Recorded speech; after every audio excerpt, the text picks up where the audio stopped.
તારીખનો એનો આજે છેલ્લો દિવસ છે, એટલે 14 તારીખ આજે મોડી રાત્રિ સુધી વરસાદ જે છે તે છેલ્લી ધબધબાટી બોલાવશે અને આવતીકાલથી વરસાદોનું જોર ઘટવાનું છે। જોકે આજે રાત્રિ સુધી હજુ પણ અમુક વિસ્તારો એવા છે કે જ્યાં મોટા વરસાદો પડી શકે અને એના વિશે સંપૂર્ણ માહિતી હું તમને આજના વિડીયોમાં જે છે તે આપવાનો છું। વિડીયોમાં 3 એવા મુદ્દા છે કે તે તમારે જાણવા જોઈએ ફરજિયાત, કારણ કે એનાથી તમને ગુજરાતના આજના હવામાન વિશે અને આવતીકાલના હવામાન વિશે પૂરેપૂરી માહિતી મળી જશે। જેમ કે દાખલા તરીકે તમને દેખાડું કે આજના આ વિડીયોમાં આપણે કયા કયા મુદ્દાઓ વિશે વાત કરવાની છે એનું લિસ્ટ બનાવીએ। તો જોઈ લો મિત્રો, આજનો જે આ વિડીયો છે એના ઉપર પહેલા નંબર ઉપર હું તમને જે છે તે જણાવવાનો છું વરસાદની સિસ્ટમ વિશે। એટલે હાલ અત્યારે ગુજરાતમાં જે સિસ્ટમ હતી 8 થી 15 તારીખનું અત્યારે હાલ લાઈવ લોકેશન ક્યાં છે, ગુજરાત ઉપર કેટલી અસર છે એ જાણીશું। બીજા નંબરે વરસાદ આજે રાત્રિ સુધી ને આવતીકાલે સવાર સુધી કઈ કઈ જગ્યાએ પડશે એ કોઈક ગામના નામ સાથે સમજીશું। અને ત્રીજા નંબર પર સૌથી મહત્વની વાત, અંબાલાલ પટેલે આપી દીધી છે નવા વરસાદના રાઉન્ડ વિશે અપડેટ। એટલે 8 થી 15 તારીખનો રાઉન્ડ જેવો પૂર્ણ થશે ત્યાર પછી નવો રાઉન્ડ કઈ તારીખે આવી શકે, કયા કયા વિસ્તારને અસર કરી શકે, આ બધી માહિતી જે છે મિત્રો તમને આપવામાં આવશે અહીંયા આ વિડીયોની અંદર। અને ચોથા નંબરે પણ ઘણી બધી માહિતી મારે તમને આપવાની છે, જેમ કે વેધર મોડલો, હવામાન વિભાગના એલર્ટ અને જે નકશાઓ સામે આવ્યા છે તેના આધારે આજનો દિવસ કેવો રહેશે સંપૂર્ણ માહિતી। ચાલો મિત્રો, ટાઈમ બગાડ્યા વગર હવે જાણવાની શરૂ કરીએ। વિડીયોમાં આગળ વધે એ પહેલાં જો તમે અમારી આ ચેનલ સબસ્ક્રાઇબ નથી કરી તો ચેનલ સબસ્ક્રાઇબ કરી લેજો, કારણ કે જો તમે ચેનલ સબસ્ક્રાઇબ કરેલી હશે તો વરસાદની ભવિષ્યની જેટલી પણ અપડેટો છે સૌથી પહેલાં તમને મળતી રહેશે। તો ચાલો હવે ટાઈમ નથી બગાડતા અને સીધા મુદ્દા ઉપર આવીએ। લાઈવ સિસ્ટમ તમને દેખાડી દઉં તો અત્યારે ભારતમાં ટોટલ 2 મોટી સિસ્ટમો સક્રિય છે। એક મિત્રો વેલમાર્ક લો પ્રેશર સિસ્ટમ જે બંગાળની ખાડીના તટીય ક્ષેત્રો પાસે અત્યારે એક્ટિવ છે, અને બીજી સૌથી મોટી સિસ્ટમ છે કે જે ગુજરાત ઉપરથી અત્યારે હાલ નીકળી ચૂકી છે।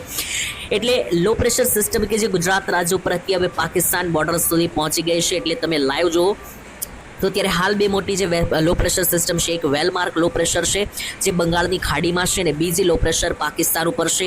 એટલે જોઈએ તો ગુજરાત રાજ્ય પર 8 થી 15 તારીખનો જે રાઉન્ડ હતો અને એ જે સિસ્ટમ હતી એ હવે રાજસ્થાન બોર્ડરીય ભાગોથી આગળ વધીને મિત્રો પાકિસ્તાન તરફ જતી રહેશે। એટલે હવે એ જે સિસ્ટમ છે 8 થી 15 તારીખવાળી એના વિશે ગુજરાતમાં હવે કોઈ ખતરો નથી, જતી રહેશે, પરંતુ એના વાદળો અને ભેજ હજુ પણ ગુજરાત ઉપર છે અને આવનારી 72 કલાક સુધી હજુ પણ જોવા મળી શકે।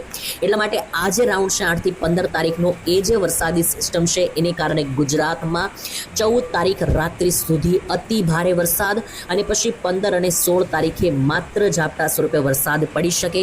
પરંતુ બીજી જે સિસ્ટમ છે એ અસલી ખતરો છે ગુજરાત રાજ્ય માટે એ છે મિત્રો બંગાળની ખાડીમાં બનેલું વેલમાર્ક લો પ્રેશર કે જે 15 તારીખે મધ્ય ભારત સુધી આવી જવાનું છે।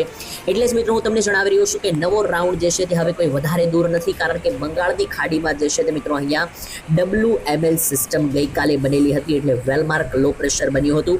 જુઓ 15 તારીખની સાંજ સુધીમાં તો એ વેલમાર્ક લો પ્રેશર અહીંયા મધ્ય ભારત સુધી પહોંચતું જોવા મળી રહ્યું છે અને મધ્ય ભારતથી મિત્રો જે છે તે ગુજરાત સુધી પહોંચતા પણ વધારે વાર નહીં લાગે। 17 થી 18 તારીખમાં આ વેલમાર્ક લો પ્રેશર સિસ્ટમ બંગાળની ખાડીથી ગુજરાત પહોંચવાની છે। એટલા માટે જ અંબાલાલ પટેલે પણ જે આગાહી આપી છે એ 100% સાચી પડી શકે, કારણ કે ગુજરાત રાજ્ય ઉપર અંબાલાલ પટેલે કીધું છે કે વરસાદનો જે નવો રાઉન્ડ છે એ તમને 17, 18, 19 તારીખની વચ્ચે જોવા મળી શકે ગુજરાતમાં ફરી એકવાર મેઘતાંડવ।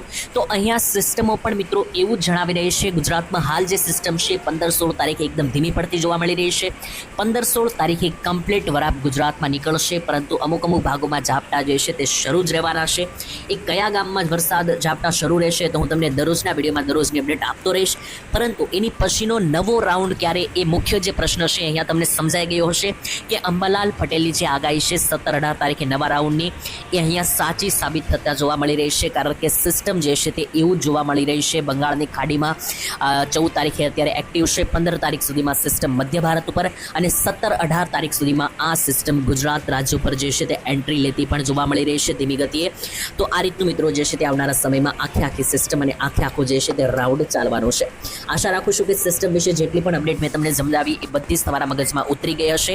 હવે વાત કરીએ આજ માટે એટલે કે 14 તારીખ માટે।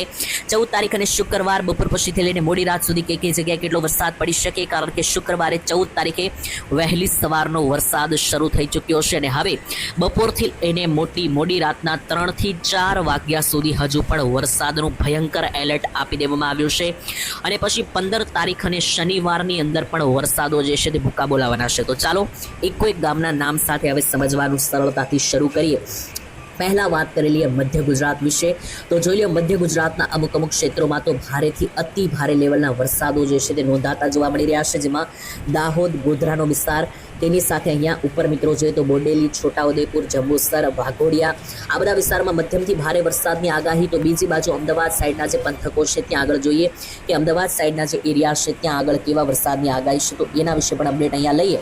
તો અમદાવાદ બાજુ પણ વીજળી સાથેના ભારે વરસાદો એક્ટિવ જોવા મળી રહ્યા છે, જેમાં ખાસ અમદાવાદની આસપાસ સાણંદ, તેની સાથે સાથે વિરમગામ, તેની સાથે અહીંયા જુઓ તો કથલ, કપડવંજ, ગાંધીનગર, કલોલ, અને નીચે આવે તો ખેડાનો જે વિસ્તાર છે ત્યાંથી લઈને પંચમહાલ, નડિયાદ, આણંદ, પેટલાદ, ખંભાત, આ બધા જ વિસ્તારોમાં આવનારી કલાકોમાં જે છે તે ગાજવીજ સાથે આવનારી 12 થી 14 કલાકમાં ભારે વરસાદો પડતા જોવા મળી શકે. ઉત્તર ગુજરાતની વાત કરી લે તો ઉત્તર ગુજરાતમાં પણ સારી કક્ષાના વરસાદો છે. ખાસ મહેસાણા, પાટણ પણ આસપાસ જુઓ તો વિસનગર, કડી, મણિયારી, પાટણ, રાધનપુર, ચનાકના, સામીના વિસ્તારોથી લઈને સિદ્ધપુર, ઊંઝા, ખેરાળુ, ત્યાંથી પણ ઉપર ચાલીએ તો મિત્રો જે પાલનપુર, ભાટસણનો જે વિસ્તાર છે તેની સાથે સતલાસણાનો વિસ્તાર, અને એની સાથે જે ઈડર બાજુનો જે સાબરકાંઠા અને અરવલ્લીનો ભાગ છે, જ્યાં મોડાસા, પ્રાંતિજ, બાયડ, ઈડર, ખેડબ્રહ્મા, પાલનપુર, સાબરકાંઠા અને ઉપર મિત્રો આબુ લાગુના જે ભાગો છે, આ બધા સેન્ટરોની અંદર જે છે તે ગુજરાત રાજ્યમાં ઉત્તરીય ભાગોમાં પણ વીજળી સાથેના ભારેથી અતિ ભારે લેવલના વરસાદો પડતા જોવા મળી શકે. વાત કરીએ દક્ષિણ ગુજરાતની, તો દક્ષિણીય ગુજરાતના ભાગોમાં પણ જેમ જેમ સાંજ પડતી જશે એમ વરસાદનું જોર પછી ઓછું થશે, પરંતુ હજુ પણ ઘણા બધા ભાગો એવા છે કે જે ઝાપટા સ્વરૂપે વરસાદો પડવાના છે. પહેલાં તો ભરૂચ અને વડોદરામાં તો ફૂલ વરસાદ જોવા મળી રહ્યો છે, પરંતુ એની નીચે આવીએ તો સુરત બાજુ મિત્રો વરસાદનું જોર હવે ઘટવાનું છે. કોઈ ખાસ એવા મોટા વરસાદની આગાહી સુરત કે નવસારીમાં નથી, પરંતુ જમણી બાજુના જે જિલ્લાઓ છે જેમ કે નર્મદા, તાપી, ડાંગ અને વલસાડ, આ 4 જિલ્લામાં હજુ પણ પ્રેશર બનેલું છે, જેને કારણે નર્મદા, તાપી, ડાંગ અને વલસાડની અંદર ઝાપટા સ્વરૂપે હજુ પણ છૂટા છવાયા